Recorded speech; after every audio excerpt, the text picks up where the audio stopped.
Magandang araw. Ako po si Dr. Jose Santos at inilaan ko ang aking buong karera sa pagtulong sa ating mga senior citizen na magkaroon ng mas malusog at masiglang buhay.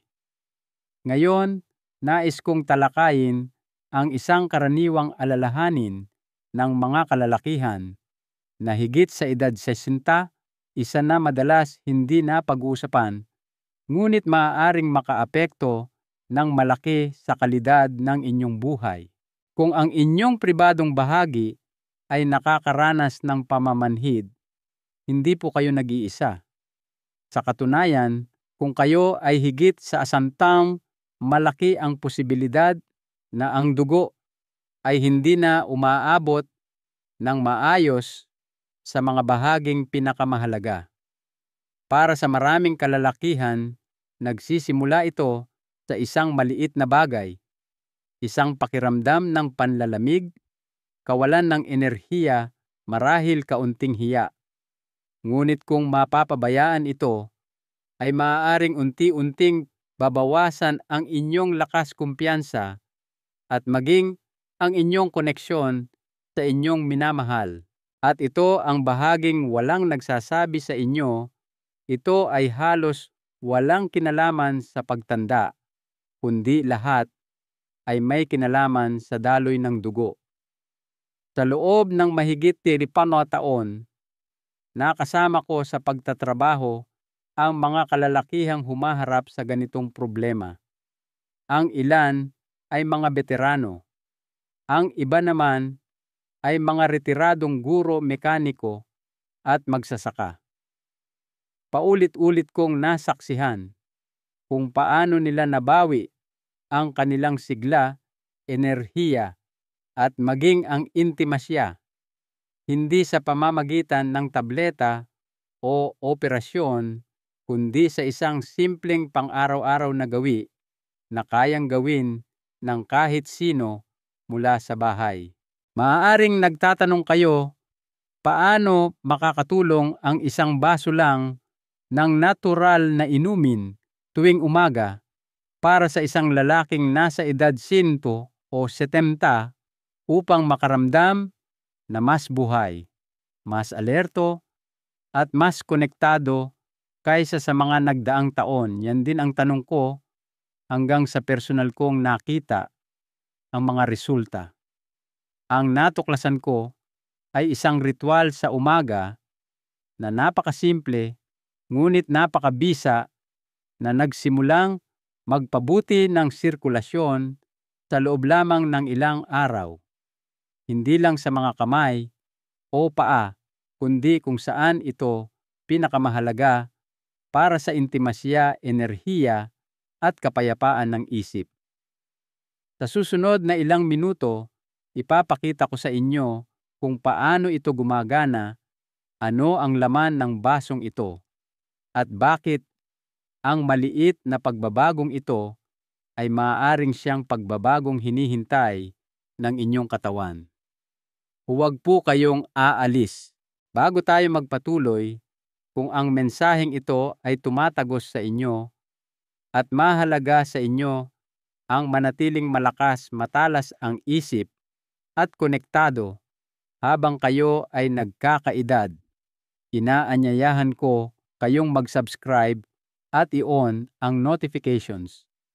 Sa ganoong paraan, hindi ninyo mapapalampas ang mga simpleng tips sa kalusugan na suportado ng siyensya at espesyal na ginawa para sa mga kalalakihang higit sa 60. At kung kasama ko pa rin kayo, pakitype ang isa sa comments para ipaalam sa akin. Kung hindi naman, i-type ang 0. Ang inyong feedback ay nakakatulong sa akin na mas mapaganda ang nilalamang ito para sa inyo. Ngayon, bago ko ipakita kung ano ang laman ng baso at bakit ito mabilis na gumagana, kailangan nating maunawaan kung ano talaga ang nangyayari sa loob ng katawan ng isang lalaki pagkatapos ng edad 60. Dahil ang katotohanan, karamihan sa mga lalaki ay hindi nawawalan ng lakas tibay o intimasya dahil sila ay tumatanda. Nawawala ito dahil sa isang bagay na mas tahimik na nangyayari, ang kanilang dugo ay hindi na nakakarating sa mga dati nitong nararating. At nagsisimula ang lahat sa isang hindi nakikitang pagbabago na halos lahat ng lalaki ay hindi napaghahandaan. Una, bakit humihina ang sirkulasyon paglampas ng edad 60? Naaalala ko pa noong unang beses na isang pasyente ang tumingin sa aking mga mata at sinabing, "Dok, parang unti-unti akong nawawala." Hindi siya may sakit. Hindi siya mamamatay. Ngunit naramdaman niya ang isang uri ng dahan-dahang paglaho, pisikal, mental at emosyonal. Mababa ang kanyang enerhiya. Palaging malamig ang kanyang mga kamay at paa. At pagdating sa intimasya, sabi niya, parang nakalimutan na ng katawan ko kung paano tumugon. Siya ay 50 taong gulang at narinig ko na ang ganoong kwento sa daan-daang iba't ibang paraan mula noon. Ang pangalan niya ay Mang Lito. Ang katotohanan, karamihan sa mga lalaki ay hindi namamalayan kung gaano kalaki ang pagbabago sa kanilang sirkulasyon pagkatapos ng edad 60. Lahat tayo ay inaasahan ang kaunting puting buhok o ilang pananakit sa tuhod. Ngunit ang hindi pinag-uusapan ay kung paano ang inyong mga daluyan ng dugo, ang mga daanang naghahatid ng buhay sa bawat bahagi ninyo, ay nagsisimulang manigas, kumipot at magbara ng walang babala. Hindi ninyo ito kasalanan. Ito ay biyolohiya.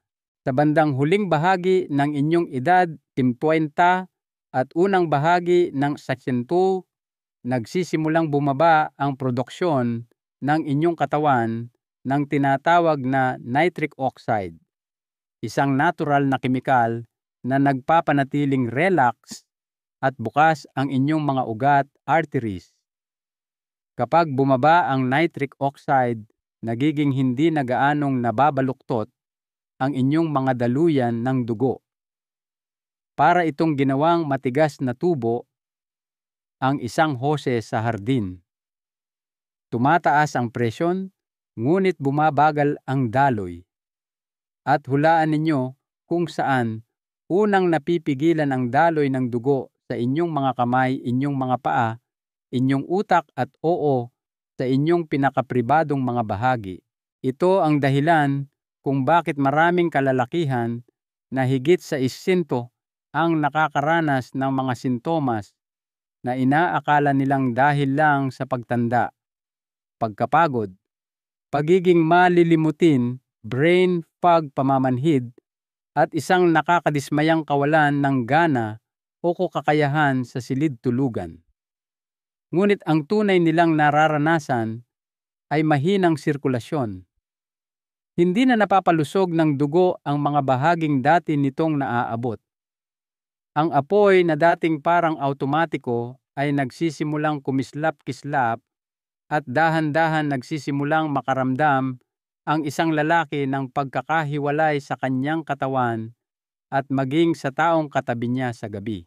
May mga lalaki na akong nakausap na napaiyak sa aking opisina, hindi dahil sa sakit, kundi dahil sa pagkawala ng isang bagay na mas malalim.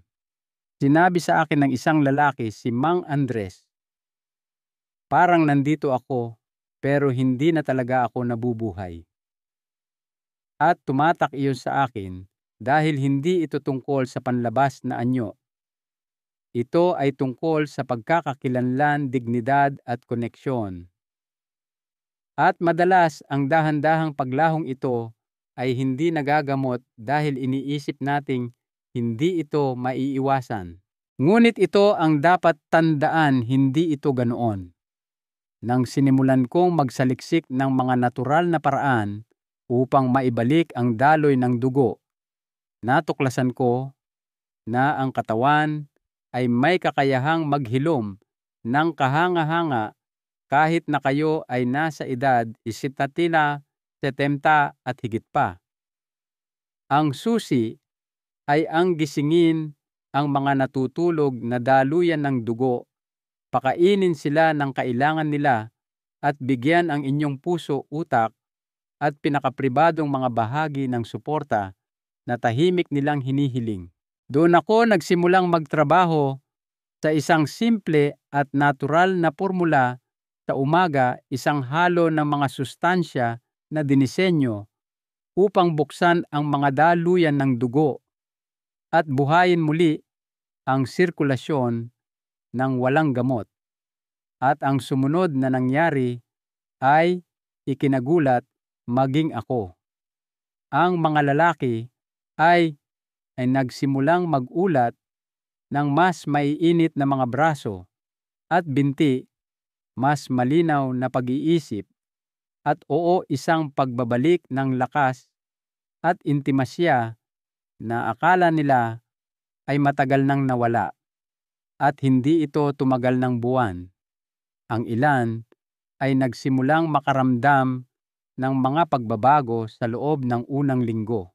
Ngayon, maaaring iniisip ninyo, ano nga ba ang eksaktong laman ng basong iyon sa umaga? Paano makakalikha ng ganoong kalakas na pagbabago sa sirkulasyon, enerhiya at kumpiyansa ang isang bagay na napakasimple? Hayaan ninyong ipaliwanag ko sa inyo dahil ang mga sangkap ay maaaring nasa kusina ninyo na ngayon at maaari nilang baguhin ang inyong pakiramdam bago matapos ang linggong ito. Kung nandito pa rin kayo at ang mensaheng ito ay tumatagos sa inyo, sige lang at itype ang numerong 1 sa comments. Ipinapaalam nito sa akin na kayo ay nakikinig at handa nang hawakan ang inyong kalusugan. Ngayon magpatuloy tayo at suriin ang susunod na mahalagang bahagi. Ikalawa, ang pang-umagang ritual na isang baso. Ano ang laman nito? Noong una akong nagsimulang mag-explore ng mga natural na paraan para suportahan ang sirkulasyon ng mga lalaki, hindi ako naghahanap ng milagro. Sinusubukan ko lang tulungan ang aking mga pasyente na gumaan ng kaunti ang pakiramdam, tulungan silang mabawi ang enerhiya at sigla na dati nilang taglay. Ang hindi ko inaasahan ay makakatuklas ako ng isang bagay na napakasimple, napakadaling makuha, ngunit napakabisa na magpapabago sa paraan ng aking panggagamot. Nagsimula ito sa isang paglalakbay.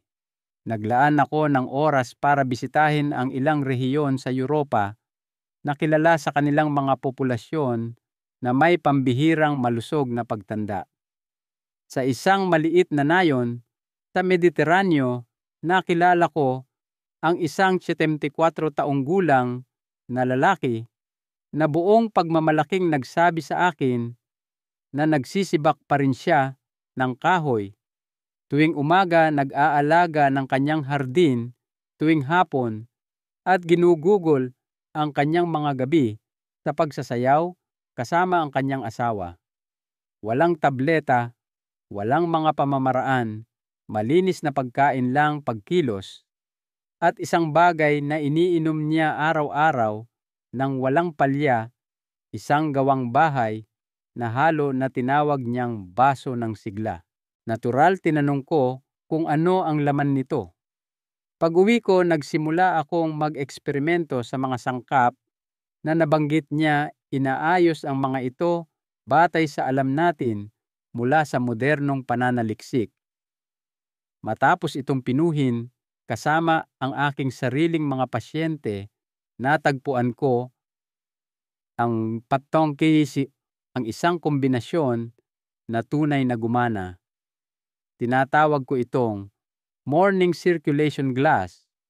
o pang-umagang baso para sa sirkulasyon. Hindi ito suplemento. Hindi ito produktong binibili. Isa itong halo ng mga natural na sangkap na magagawa ninyo mismo sa inyong kusina. Narito kung ano ang mga sangkap nito. 8 onsa katumbas ng mga 240 mililitro o isang karaniwang baso ng pomegranate juice, isang masustansya, matingkad na pulang inumin na puno ng antioxidants.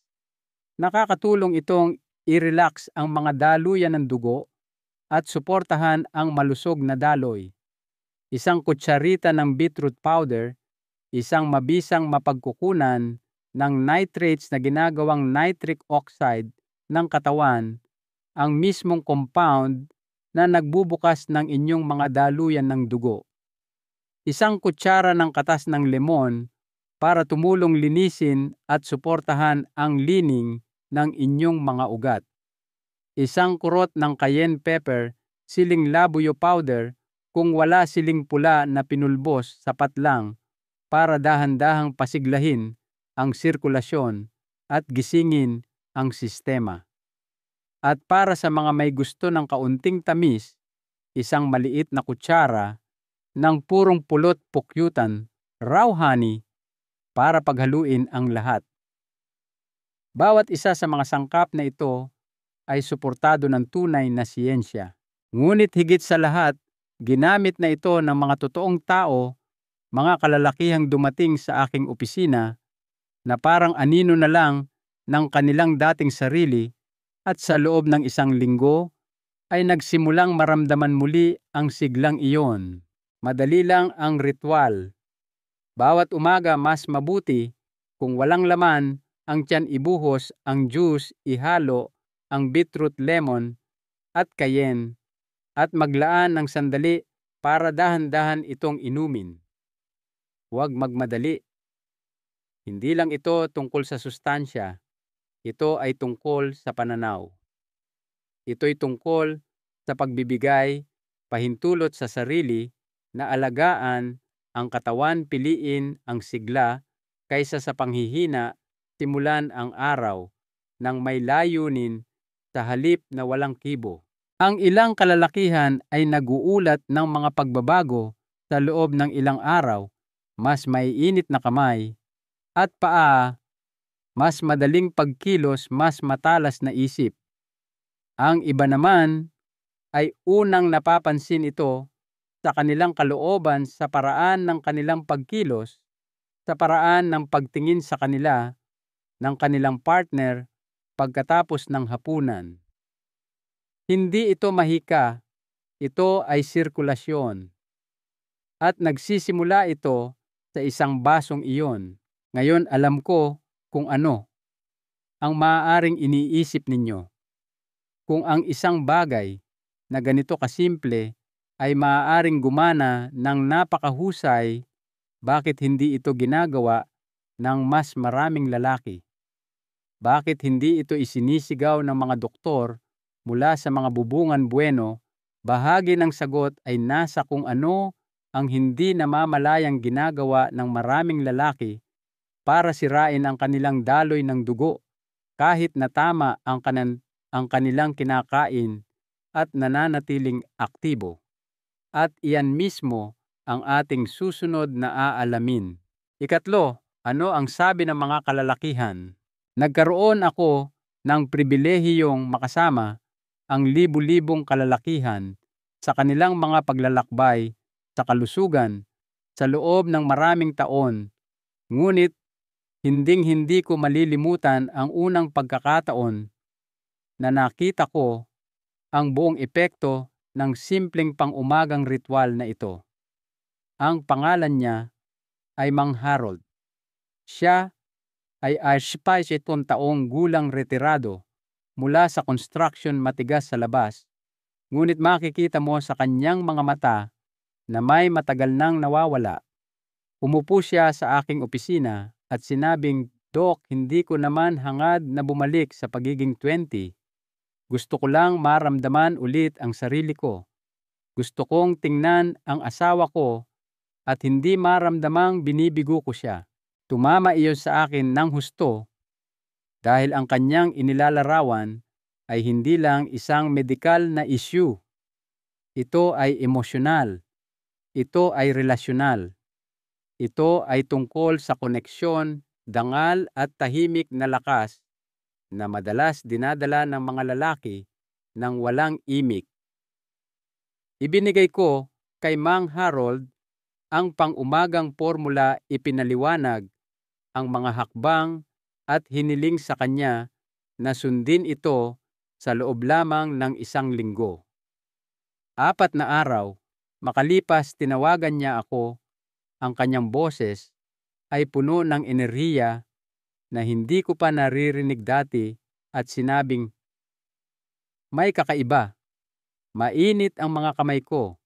Nagising ako bago ang aking alarma at handa na ako."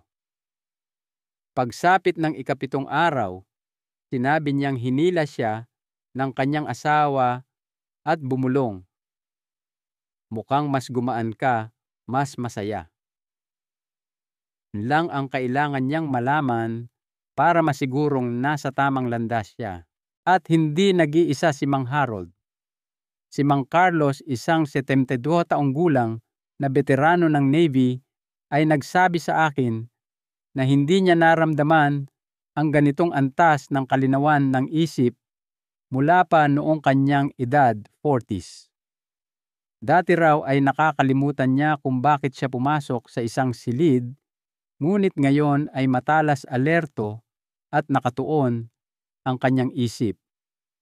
Si Mang Bernardo, edad 65, ay sumulat sa akin matapos subukan ang ritual sa loob lamang ng 5 araw. "Hindi lang ito tungkol sa nararamdaman ko," sabi niya. "Ito ay tungkol sa nakikita ko sa kanyang mga mata kapag pumapasok ako sa silid. Bumalik na ang kislap na iyon." At si Mang Jorge, isang tahimik na 70 taong gulang mula sa Batangas, ay simpleng sinabi, parang ibinalik ako nito sa aking sarili. Maaaring maliit lang pakinggan ang mga kwentong ito para sa ilan, ngunit para sa mga lalaking nabubuhay dito, ito ay lahat-lahat na. Dahil kapag bumuti ang inyong sirkulasyon, hindi lang ito tungkol sa performance o mga numero ng presyo ng dugo sa isang chart. Ito ay tungkol sa pagbawi ng isang bagay na napaka-personal, ang paraan ng inyong pagkilos sa mundo, ang paraan ng inyong pakikipag-ugnayan sa mga taong mahal ninyo, at ang paraan ng inyong pakiramdam kapag tumitingin kayo sa salamin. May isang lalaki pa ngang nagsabi sa akin, "Hindi ko namalayang napakarami na pala ang nawala sa akin hanggang sa nagsimula na akong mabawi ito." Iyan ang kapangyarihan ng ritual na ito. Hindi ito tungkol sa paghahabol sa kabataan. Ito ay tungkol sa pagpapanumbalik ng dignidad, sigla at kumpiyansa. Ibinabahagi ko ang mga kwentong ito hindi para mangako, kundi para ipaalala sa inyo na posible ang tunay na pagbabago. Hindi kayo natigil, hindi kayo masyadong matanda, at tiyak na hindi kayo nag-iisa. Ngunit kahit sa ritual na ito, ang ilang lalaki ay hindi nakikita ang buong benepisyo. At nang sinimulan kong tingnang mabuti, natuklasan kong lahat sila ay gumagawa ng parehong iilang pagkakamali, mga gawi na tahimik na humaharang sa daloy ng dugo. Gaano man kahusay ang inyong pagkain o gaano man kadalas kayong maglakad. At kapag nalaman ninyo kung ano ang mga pagkakamaling ito, maaari ninyo itong ayusin halos kaagad. Iyan mismo ang ating susunod na tatalakayin, ang 3 pinakakaraniwang paraan kung paano sinasabotahe ng mga lalaki ang kanilang sirkulasyon nang hindi nila namamalayan. At kung ginagawa nyo ang alinman sa mga ito, Maaaring ito ang dahilan kung bakit hindi pa kayo nakakakita ng mga resulta. Kung kasama ko pa rin kayo at nakakatulong ito sa inyo, i-type ang numerong 1 sa comments para ipaalam sa akin na nandito kayo at nakikinig. Ngayon, sama-sama tayong sumulong sa ika-4 na punto. Ika-4, 3 pagkakamali na sumasabotahe sa sirkulasyon ng mga lalaki. Sa paglipas ng mga taon, may nakita akong isang bagay na dumudurog sa aking puso bilang isang doktor. Dumarating ang mga lalaki sa aking opisina na puno ng pag-asa. Sinusubukan nila ang pang-umagang ritual, kumakain ng mas maayos, naglalakad ng kaunti pa. Ginagawa nila ang mga tamang bagay, ngunit para sa ilan sa kanila, mas mabagal dumating ang mga resulta kaysa inaasahan. Dati akong nadidismaya rito. Tinatanong ko ang aking sarili, ano ang ating nakakaligtaan? Pagkatapos matapos ang mas malalim na pagsisiyasat, nagsimula akong makakita ng isang pattern. Ang mga lalaking ito ay hindi namamalayang gumagawa ng maliliit na pagkakamali, mga tahimik na gawi na sumisira sa lahat ng mabuting sinusubukan nilang buuin. Hindi ito malalaki, halatang pagkakamali. Sa katunayan, karamihan sa kanila ay iniisip na matatalino ang kanilang mga pinipiling gawin. Ngunit habang pinakikinggan ko ang kanilang mga rutina at tinatanong ang mga tamang katanungan, ang parehong 3 issue ang paulit-ulit na lumilitaw. Ang una ay ang hydration o sapat na pag-inom ng tubig. Ngayon, alam kong simple lang pakinggan iyan, ngunit isa ito sa pinakamadalas na napapabayaang haligi ng malusog na sirkulasyon. Ang dugo ay halos binubuo ng tubig. Kung walang sapat na likido sa inyong sistema, ito ay lumalapot at bumabagal. Hindi ko mabilang kung ilang beses kong kinailangang paalalahanan ang malalakas at matatalinong kalalakihan na ang pag-inom ng kape o tsaa ay hindi kabilang bilang tubig. Hindi makakadaloy ang inyong dugo kung ito ay tuyo. At kung hindi dumadaloy ang inyong dugo, gayon din ang inyong enerhiya, kalinawan ng isip o kakayahan. Ang pangalawang pagkakamali ay isang bagay na halos ipinilit na sa ating lahat ng modernong pamumuhay, ang masyadong matagal na pag-upo. Mayroon akong isang pasyente, si Mang Berto, isang retiradong accountant, na nagsabi sa akin na nauupo siya ng maraming oras para magbasa ng dyaryo, manood ng TV o mag-puzzle. Walang masama roon, ngunit kapag nauupo kayo ng matagal nang hindi gumagalaw, naiipon ang dugo. Bumabagal ito. Ang inyong mga daluyan ng dugo ay hindi na nakakakuha ng banayad na presyon na kailangan nila para manatiling nababaluktot at malakas. Sinabi ko kay Mang Berto, magtakda ng alarma kada oras. Tumayo lang, mag-ina't humakbang ng ilang beses. Ang maliit na gawin na iyon ay gumawa ng malaking pagkakaiba para sa kanya. Ang pangatlong pagkakamali, at marahil ang pinakanakapipinsala, ay ang stress o tensyon. Hindi ang uri na isinisigaw ninyo, kundi ang uri na tahimik na nakapatong sa inyong mga balikat, nagpapabigat sa inyo. Mga alalahanin sa pera, takot sa kalusugan, kalungkutan, lahat iyan ay nagpapataas ng inyong cortisol levels. Ang hormone na iyon ay nagpapahigpit sa inyong mga daluyan ng dugo at tahimik na nagnanakaw ng inyong sirkulasyon, gaano man kalinis ang inyong dieta. Lagi kong sinasabi na hindi makakabukas ang inyong puso kung ang inyong isip ay sarado dahil sa takot.